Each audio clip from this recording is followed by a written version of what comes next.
ಎಲ್ಲರಿಗೂ ನಮಸ್ಕಾರ. ನಾನು ನಿಮ್ಮ ಚೆನ್ನ. ಈ ಒಂದು ವಿಡಿಯೋದಲ್ಲಿ 9ನೇ ತರಗತಿ ಸಿರಿ ಕನ್ನಡ ಪ್ರಥಮ ಭಾಷಾ ಕನ್ನಡ ಪಠ್ಯ ಪುಸ್ತಕ, ಇದು ಭಾಗ 1 ಪುಸ್ತಕ ಇದು.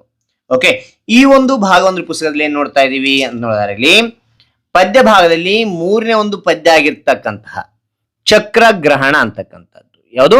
ಚಕ್ರಗ್ರಹಣ. ಈ ಒಂದು ಪದ್ಯದಲ್ಲಿ ಬರ್ತಕ್ಕಂತಹ ಅಭ್ಯಾಸದ ಬಗ್ಗೆ ಎಲ್ಲವೂ ನಾನು ತಿಳಿಸ್ತಾ ಹೋಗ್ತೇನೆ. ರೈಟ್, ಈ ಒಂದು ಅಭ್ಯಾಸ ವಿವರಣೆ ತಿಳಿತಾ ಹೋಗೋಣ. ಹಾಗಾದ್ರೆ ಈ ಒಂದು ವಿವರಣೆ ಅಂತಕ್ಕಂಥದ್ದು ಇಷ್ಟವಾದ್ರೆ ಒಂದು ಲೈಕ್, ಅನೇಕ ವಿಡಿಯೋದಲ್ಲಿ ಪ್ರೋತ್ಸಾಹ ತುಂಬಾ ಸಿಗುತ್ತೆ. ಇನ್ನೊಬ್ರಿಗೂ ಶೇರ್ ಮಾಡಿ, ಸಾಧ್ಯ ಅಂತ ಅನೇಕ ವಿಡಿಯೋ ಚಾನಲ್ ಸಬ್ಸ್ಕ್ರೈಬ್ ಆಗಿ. ಹಾಗಾದ್ರೆ ಯಾವ ರೀತಿಯ ಪ್ರಶ್ನೋತ್ತರ ಬರಬೇಕು ನಾನು ತಿಳಿಸ್ತಾ ಹೋಗ್ತಾನೆ, ಬನ್ನಿ. ಇಲ್ಲಿ ನೋಡಿ ಮಕ್ಕಳೇ, ಅಭ್ಯಾಸ ಅಂತ ಕೊಟ್ಟಿದ್ದಾರೆ. ಕೊಟ್ಟಿರುವ ಪ್ರಶ್ನೆಗೆ ಒಂದು ವಾಕ್ಯದಲ್ಲಿ, ಇಲ್ಲಿ ಅಭ್ಯಾಸ ಅಂತ ಕೊಟ್ಟಿದ್ದಾರೆ. ಕೊಟ್ಟಿರುವ ಪ್ರಶ್ನೆಗೆ ಒಂದು ವಾಕ್ಯದಲ್ಲಿ ಉತ್ತರಿಸಿ. ಇದೆಲ್ಲ ಒಂದು ಪ್ರಶ್ನೋತ್ತರ ನೋಡ್ತಾ ಹೋಗೋಣ, ಯಾವ ರೀತಿ ಬರೆಯೋಕೆ ತಿಳಿಸ್ತಾ ಹೋಗ್ತಾನೆ. ಇಲ್ಲಿ ನೋಡಿ ಮಕ್ಕಳೇ, ಚಿಕ್ಕನೇ ಅಕ್ಷರದಲ್ಲಿ ಪದ್ಯ 3 ಅಂತಕ್ಕಂಥ ಬರೀತಾ ಹೋಗಿ. ಈ ಒಂದು ಪದ್ಯದ ಶೀರ್ಷಿಕೆ ಇದೆಲ್ಲ ಚಕ್ರಗ್ರಹಣ ಅಂತಕ್ಕಂಥದ್ದು ದಪ್ಪನೇ ಅಕ್ಷರ ಬರೆದು ಕೆಳಗಡೆ ಅಂಡರ್ಲೈನ್ ಮಾಡಿ. ಅದಾದ ನಂತರ ಈ ಒಂದು ಚಕ್ರಗ್ರಹಣದ ಪದ್ಯದ ಅಭ್ಯಾಸ ಇವತ್ತು ಬರಿತಾ ಇರ್ತಾರ, ಆ ಒಂದು ದಿನಾಂಕವನ್ನ ಇಲ್ಲಿ ಬರಿತಾ ಹೋಗಿ.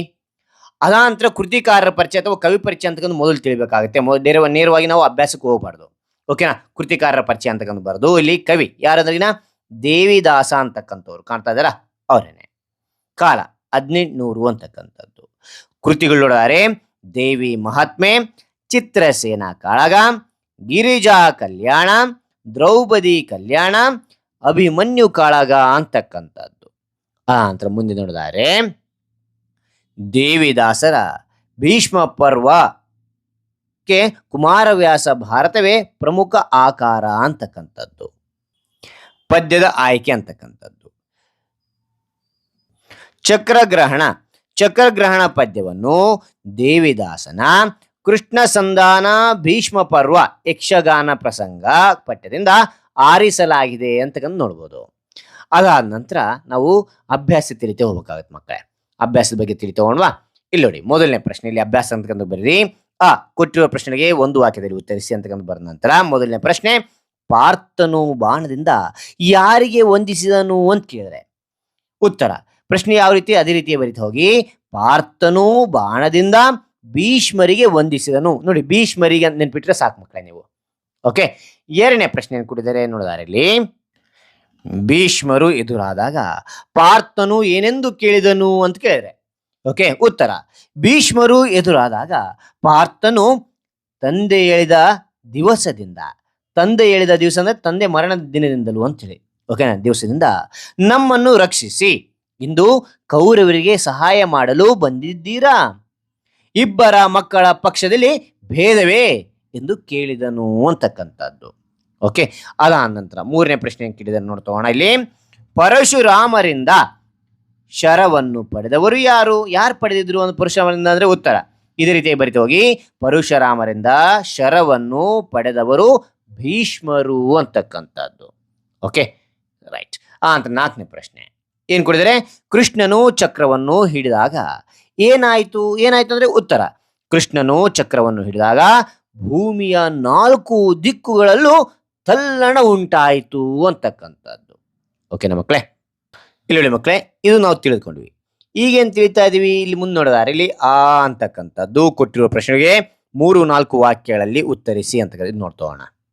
ಅಂತಕ್ಕಂಥದ್ದು ಬರೆದು ಕೊಟ್ಟಿರುವ ಪ್ರಶ್ನೆಗಳಿಗೆ 3-4 ವಾಕ್ಯಗಳಲ್ಲಿ ಉತ್ತರಿಸಿ ಅಂತಕ್ಕಂಥ ಬರೀರಿ. ಆ ನಂತರ ಮೊದಲನೇ ಪ್ರಶ್ನೆ, ಭೀಷ್ಮರು ಕ್ರೋಧಗೊಳ್ಳಲು ಕಾರಣವೇನು ಅಂತ ಕೇಳಿದರೆ ಓಕೆನಾ? ಉತ್ತರ. ಪಾರ್ಥನು ಭೀಷ್ಮರು ಬಿಟ್ಟ ಬಾಣವನ್ನು ಸಂಹರಿಸಿ ಮರಳಿ ಕಳಿಸಿದನು. ಆಗ ಭೀಷ್ಮರ ರಥದ ಕುದುರೆಗಳು ಗಾಬರಿಗೊಂಡು ರಥವನ್ನು ಅತ್ತಿತ್ತ ಎಳೆದಾಡಿದವು. ಭೀಷ್ಮರ ರಥದ ಸಾರಥಿ ಮೂರ್ಛೆ ಹೋದ. ಆಗ ಬೆರಗಾದರು. ಬಾಣಗಳು ಭೀಷ್ಮರನ್ನು ಘಾಸಿಗೊಳಿಸಿದವು.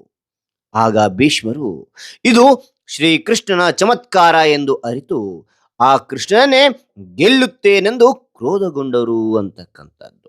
ಓಕೆನಾ? ಇದು ಮೊದಲನೇ ಪ್ರಶ್ನೆ. ಎರಡನೇ ಪ್ರಶ್ನೆ ನೋಡ್ತಾ ಹೋಗೋಣ. ಎರಡನೇ ಪ್ರಶ್ನೆ ನೋಡಿ ಮಕ್ಕಳೇ, ಭೂಮಿಯ 4 ದಿಕ್ಕುಗಳಲ್ಲಿ ತಲ್ಲಣ ಉಂಟಾಯಿತು ಏಕೆ ಅಂತ ಕೇಳಿದರೆ ಯಾಕಂತ ನೋಡಿದರೆ ಉತ್ತರ ನೋಡಿ. ಭೀಷ್ಮರು ಪರಶುರಾಮನಿಂದ ಪಡೆದ ಬಾಣವನ್ನು ಪ್ರಯೋಗಿಸಿದಾಗ ಆ ಬಾಣವು ಬೆಂಕಿಯನ್ನು ಕಾರುತ್ತಾ ಬಂದು ಕೃಷ್ಣನ ಹಣೆಗೆ ನಾಟಿ ಹಣೆಯಿಂದ ರಕ್ತ ಸುರಿಯಲು ಪ್ರಾರಂಭವಾದಾಗ ಕೃಷ್ಣನು ಕೋಪಗೊಂಡು ಇಡೀ ಬ್ರಹ್ಮಾದಿಯಾಗಿ ಜೀವ ಸಂಕುಲವೇ ತಡೆಯಲು ಪ್ರಯತ್ನಿಸಿದರೂ ಭೀಷ್ಮನನ್ನು ಬಿಡುವುದಿಲ್ಲ ಎಂದು ಕುದುರೆಯ ಕಡಿವಾಣವನ್ನು ಬಿಟ್ಟು ಸುದರ್ಶನ ಚಕ್ರವನ್ನು ಹಿಡಿದು ರಥದಿಂದ ಭೂಮಿಗೆ ಧುಮುಕಿದಾಗ ಭೂಮಿಯ 4 ದಿಕ್ಕುಗಳಲ್ಲಿ ತಲ್ಲಣ ಉಂಟಾಯಿತು ಅಂತಕ್ಕಂತ ನೋಡ್ಬೋದು. ಓಕೆನಾ. ಅದಾದ ನಂತರ 3ನೇ ಪ್ರಶ್ನೆ ನೋಡಿ ಮಕ್ಕಳೇ, ಕೃಷ್ಣನ ಕ್ರೋಧಕ್ಕೆ ಭೀಷ್ಮನು ಹೇಗೆ ಪ್ರತಿಕ್ರಿಯಿಸಿದನು ಅಂತ ಕೇಳಿದರೆ ಉತ್ತರ: ಕೃಷ್ಣನ ಕ್ರೋಧಕ್ಕೆ ಭೀಷ್ಮನು ಹೆದರಿಕೊಂಡು ರಥದಿಂದ ಇಳಿದು ಬಂದು ಮುಕುಂದ, ಮುರಾರಿ, ಲಕ್ಷ್ಮೀವರ ಎಂದು ಮುಗುಳ್ನಗುತ್ತಾ ಮೃದುವಾಗಿ ಕೃಷ್ಣನ ಕೈಯನ್ನು ಹಿಡಿದುಕೊಂಡು, ಸ್ವಾಮಿ, ನನ್ನ ಮಾತನ್ನು ದಯಮಾಡಿ ಆಲಿಸಬೇಕು. ನನ್ನ ಕುತ್ತಿಗೆಯನ್ನು ಇರಿಯಲು ಚಕ್ರವನ್ನು ಹಿಡಿವೆಯಾ? ಚೆನ್ನಾಗಿದೆ. ಈ ಲೋಕವನ್ನು ರಕ್ಷಿಸುವ ಮಹಾನುಭಾವ ನೀನು ಎಂದು ಪ್ರತಿಕ್ರಿಯಿಸಿದನು ಅಂತಕ್ಕಂದು ನೋಡ್ಬೋದು ಮಕ್ಕಳೇ. ಓಕೆ. 4ನೇ ನೋಡಿ ಮಕ್ಕಳೇ, ಭೀಷ್ಮರು ಕೃಷ್ಣನ ಕೈ ಹಿಡಿದು ಏನೆಂದು ನಿವೇದಿಸಿಕೊಂಡ್ರು ಅಂದ್ರಿನ ಉತ್ತರ: ಭೀಷ್ಮರು ಕೃಷ್ಣನ ಕೈ ಹಿಡಿದು ಪ್ರೀತಿಯಿಂದ, ನನ್ನ ಮಾತನ್ನು ಆಲಿಸಬೇಕು, ನನ್ನ ಕುತ್ತಿಗೆಯನ್ನು ಸಿಳಲು ಚಕ್ರವನ್ನು ಹಿಡಿವೆಯಾ? ನಿನ್ನ ಸೇವಕ ನಾನು, ಲೋಕವನ್ನು ರಕ್ಷಿಸುವ ಪ್ರಭುವೇ ಮಹಾನುಭಾವ, ಹುಲ್ಲನ್ನು ಕತ್ತರಿಸುವುದಕ್ಕೆ ಕೊಡಲಿ ಬೇಕೆ?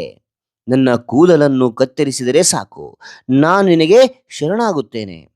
ಚಕ್ರವನ್ನು ಹಿಂದಿರುಗಿಸು ಎಂದು ನಿವೇದಿಸಿಕೊಂಡ್ರು ಅಂತಕ್ಕಂಥದ್ದು. ಓಕೆನಾ ಮಕ್ಕಳೇ.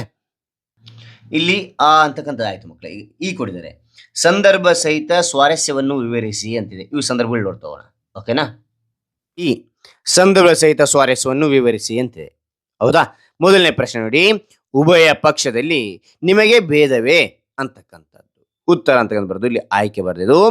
ಈ ವಾಕ್ಯವನ್ನು ದೇವಿದಾಸ ಕವಿ ರಚಿಸಿರುವ ಕೃಷ್ಣ ಸಂಧಾನ ಭೀಷ್ಮ ಪರ್ವ ಎಂಬ ಯಕ್ಷಗಾನ ಪ್ರಸಂಗ ಪಾಠದಿಂದ ಆಯ್ದ ಚಕ್ರಗ್ರಹಣ ಪದ್ಯದಿಂದ ಆಯ್ದುಕೊಳ್ಳಲಾಗಿದೆ ಅಂತಕ್ಕಂಥ ನೋಡಬಹುದು. ಇದು ಆಯ್ಕೆ. ಸಂದರ್ಭ ನೋಡಿ ಮಕ್ಕಳೇ, ಮಹಾಭಾರತ ಯುದ್ಧದ 3ನೆಯ ದಿನ ಅರ್ಜುನನು ಭೀಷ್ಮರಿಗೆ ಎದುರಾಗಿ ಯುದ್ಧ ಮಾಡಬೇಕಾದ ಸಂದರ್ಭ ಬಂದಾಗ ಭೀಷ್ಮರಿಗೆ, ತಂದೆಯನ್ನು ಕಳೆದುಕೊಂಡ ದಿನದಿಂದ ನಮ್ಮನ್ನು ನೀವೇ ರಕ್ಷಿಸಿ, ಇಂದು ಕೌರವರಿಗೆ ಸಹಾಯ ಮಾಡಲು ಬಂದಿದ್ದೀರಾ? ಮಕ್ಕಳ ಈ ಉಭಯ ಪಕ್ಷದಲ್ಲಿ ನಿಮಗೆ ಭೇದವೇ ಎಂದು ಅರ್ಜುನನು ಹೇಳಿದನು ಅಂತಕ್ಕಂಥದ್ದು. ಆ ನಂತರ ಕೊನೆಯಲ್ಲಿ ಸ್ವಾರಸ್ಯ ಬರೆಯಬೇಕಾಗುತ್ತೆ. ಪಾಂಡವರಿಗೂ ಕೌರವರಿಗೂ ಹಿರಿಯರಾದ ಭೀಷ್ಮರು ಇಂದು ಕೇವಲ ಕೌರವರ ಪಕ್ಷದಲ್ಲಿದ್ದು ಪಾಂಡವರ ವಿರುದ್ಧ ಯುದ್ಧ ಮಾಡುವುದು ಎಷ್ಟು ಸರಿ ಎಂಬ ವಿಚಾರವು ಇಲ್ಲಿ ಸ್ವಾರಸ್ಯಪೂರ್ಣವಾಗಿ ಮೂಡಿ ಬಂದಿದೆ ಅಂತ ನೋಡಬಹುದು. ಓಕೆ. 2ನೇ ಸಂದರ್ಭ ನೋಡಿ ಮಕ್ಕಳೇ, ಚತುರ್ದಶ ಭುವನ ತಲ್ಲಣಿಸಿತು ಅಂತಕ್ಕಂಥದ್ದು. ಓಕೆ. ಇಲ್ಲಿ ಉತ್ತರ ನೋಡಿದರೆ ಮೊದಲು ಆಯ್ಕೆ ಬರಬೇಕಾಗುತ್ತೆ. ಈ ಮೇಲಿನ ವಾಕ್ಯವನ್ನು ದೇವಿದಾಸರು ಬರೆದಿರುವ ಕೃಷ್ಣ ಸಂಧಾನ ಭೀಷ್ಮ ಪರ್ವ ಎಂಬ ಕೃತಿಯಿಂದ ಆಯ್ದ ಚಕ್ರಗ್ರಹಣ ಎಂಬ ಪದ್ಯ ಭಾಗದಿಂದ ಆಯ್ದುಕೊಳ್ಳಲಾಗಿದೆ ಅಂತಕ್ಕಂಥದ್ದು.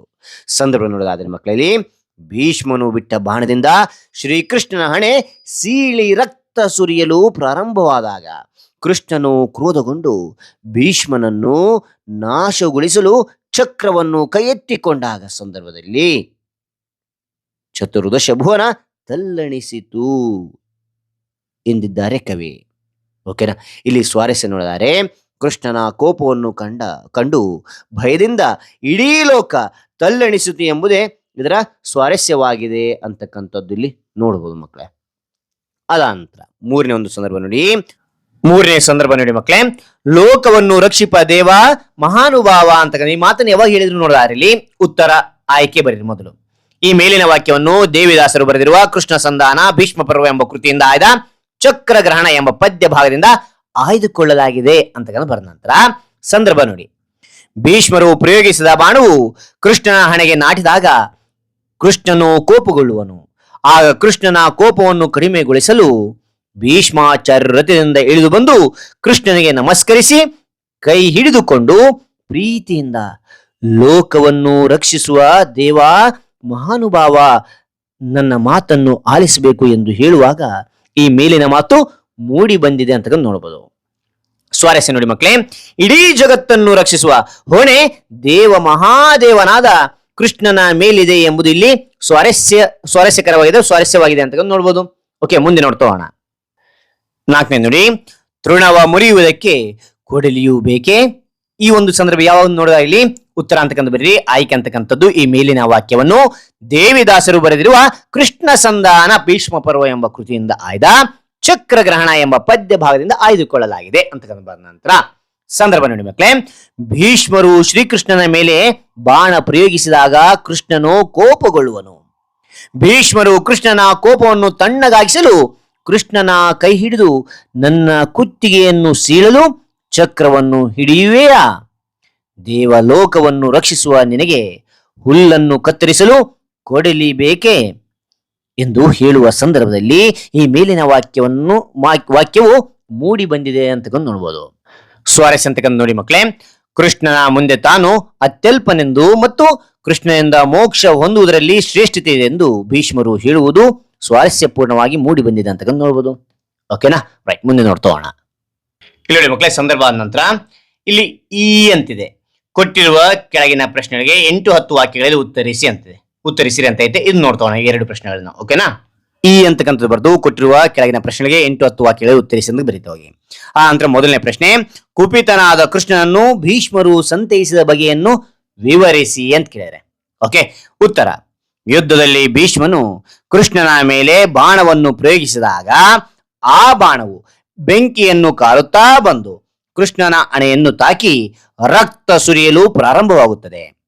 ಆಗ ಕೃಷ್ಣನು ಕೋಪಗೊಂಡು ಇಡೀ ಬ್ರಹ್ಮಾದಿಯಾಗಿ ಜೀವ ಸಂಕುಲವೇ ತಡೆಯಲು ಪ್ರಯತ್ನಿಸಿದರೂ ಭೀಷ್ಮನನ್ನು ಬಿಡುವುದಿಲ್ಲ ಎಂದನು. ಆಗ ಕೃಷ್ಣನ ಕ್ರೋಧವನ್ನು ತಡೆಯಲು ಭೀಷ್ಮನು ದುರಿತವನ ದೇವಾಗ್ನಿ, ಲಕ್ಷ್ಮೀವರ, ಮುಕುಂದ, ಮುರಾರಿ ನಿನಗೆ ಜಯವಾಗಲಿ ಎಂದು ನಮಸ್ಕರಿಸಿ ಕೃಷ್ಣನ ಮೃದುವಾದ ಕೈಗಳನ್ನು ಹಿಡಿದುಕೊಂಡು ಶ್ರೀ ಮನೋಹರ ಸ್ವಾಮಿ ಪರಾಕು ಪ್ರೇಮದಿಂದ ನನ್ನಯ ಮಾತನ್ನು ಆಲಿಸಬೇಕು. ನನ್ನ ಕುತ್ತಿಗೆಯನ್ನು ಸೀಳಲು ಚಕ್ರವನ್ನು ಹಿಡಿದಿರುವೆಯಾ? ನಿನ್ನ ಸೇವಕ ನಾನು. ದೇವಲೋಕವನ್ನು ರಕ್ಷಿಸುವ ದೇವ ಮಹಾನುಭಾವ, ಹುಲ್ಲನ್ನು ಕತ್ತರಿಸಲು ಕೊಡಲಿ ಬೇಕೇ?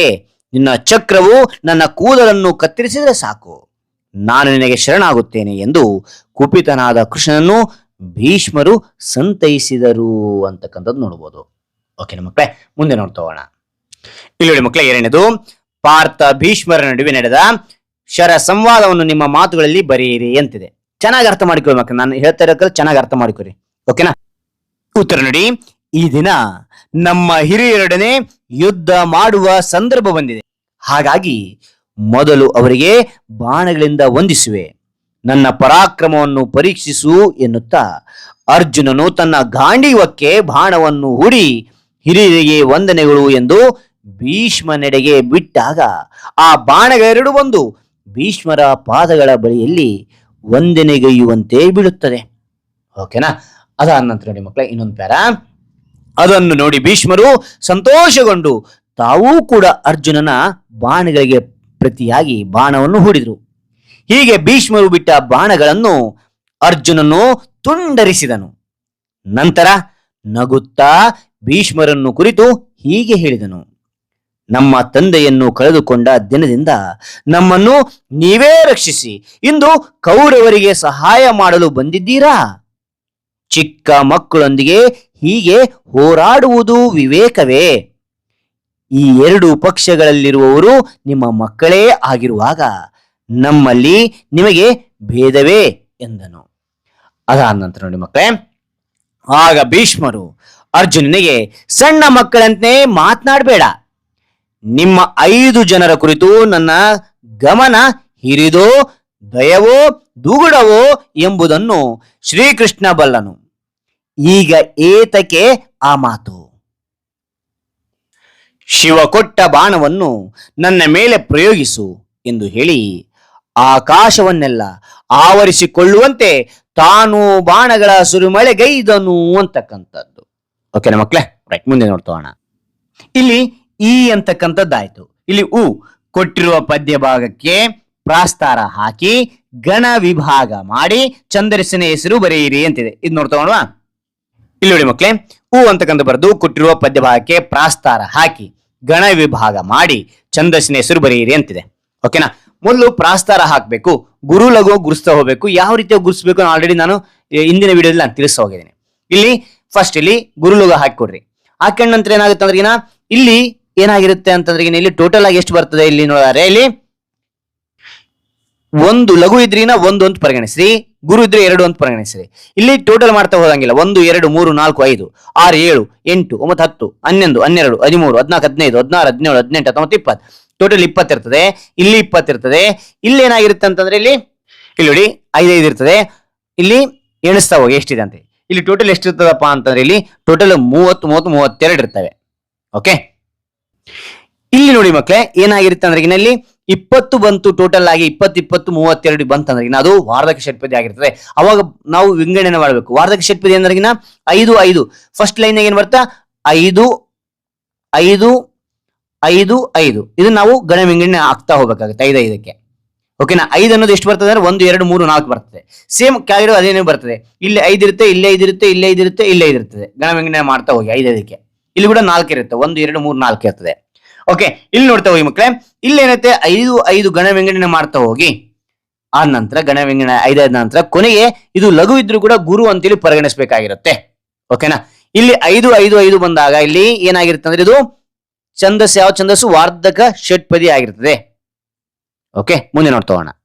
ಇಲ್ಲಿ ನೋಡಿ ಮಕ್ಕಳೇ, ಗುರು ಲಘು ಮೊದಲು ಹಾಕ್ತಾ ಹೋಗಿ ಇಲ್ಲಿ ಟೋಟಲ್ ಮಾಡ್ತಾ ಹೋಗಿ. ಲಘು ಅಂದ್ರೆ ನಾನು ಆಲ್ರೆಡಿ 1 ಅಂತ ಹೇಳಿದೆ, ಗುರು ಅಂದ್ರೆ 2 ಅಂತ ಪರಿಗಣಿಸ್ರಿ. ಓಕೆನಾ, 1 2 3 4 5 6 7 8 9 10 12 13 14 ಟೋಟಲ್ 14.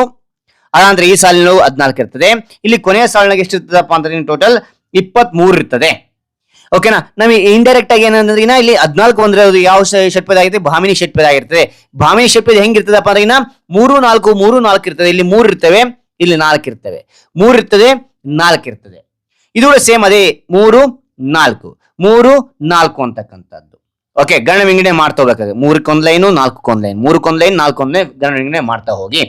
ಅದ ಅಂದ್ರೆ ಇಲ್ಲಿ ಕೂಡ ಅಷ್ಟೇ 3 4 3 4 3 4 ಆಗಿದ ನಂತರ ಇಲ್ಲಿ ಕೊನೆಗೆ ಇದು ಲಘು ಆದ್ರೂ ಗುರು ಅಂತಲೇ ಪರಿಗಣಿಸಬೇಕಾಗಿರುತ್ತೆ. ಓಕೆನಾ, ಇದು ಛಂದಸ್ಸಿನ ಹೆಸರು ಭಾಮಿನಿ ಷಟ್ಪದಿ ಅಂತಕ್ಕಂಥ ನೋಡ್ತಾ ಹೋಗುದು. ಓಕೆನಾ ಮಕ್ಕಳೇ, ರೈಟ್. ಹಾಗಾದ್ರೆ ಈ ಎಲ್ಲಾ ಮಾಹಿತಿ ಅಂತ ನಿಮಗೆ ಇಷ್ಟವಾದ್ರೆ ಒಂದು ಲೈಕ್ ಅನೇಕ ವಿಡಿಯೋ ಪ್ರೋತ್ಸಾಹ ತುಂಬಾ ಸಿಗುತ್ತೆ. ಇನ್ನೊಬ್ರು ಶೇರ್ ಮಾಡಿ ನೋಡಿ, ಸಾಧ್ಯ ಅಂತ ಅನೇಕ ವಿಡಿಯೋ ಚಾನಲ್ ಸಬ್ಸ್ಕ್ರೈಬ್ ಆಗಿ. ಹಾಗೆ ಯಾವ ಒಂದು ಅಧ್ಯಯನದ ಅಭ್ಯಾಸ ಬೇಕಂತೇಳಿ ಕಾಮೆಂಟ್ ಮಾಡಿ. ಆ ಒಂದು ಅಧ್ಯಯನದ ಅಭ್ಯಾಸದಲ್ಲಿ ನಾನು ಪ್ರಯತ್ನ ಮಾಡ್ತೇನೆ ಅಂತ ಹೇಳ್ತಾ ಮತ್ತೊಂದು ಹೊಸ ವಿಷಯದೊಂದಿಗೆ ಮತ್ತೊಂದು ಹೊಸ ವಿಡಿಯೋ ಭೇಟಿ ಆಗ್ತೇನೆ. Thank you for watching. Bye.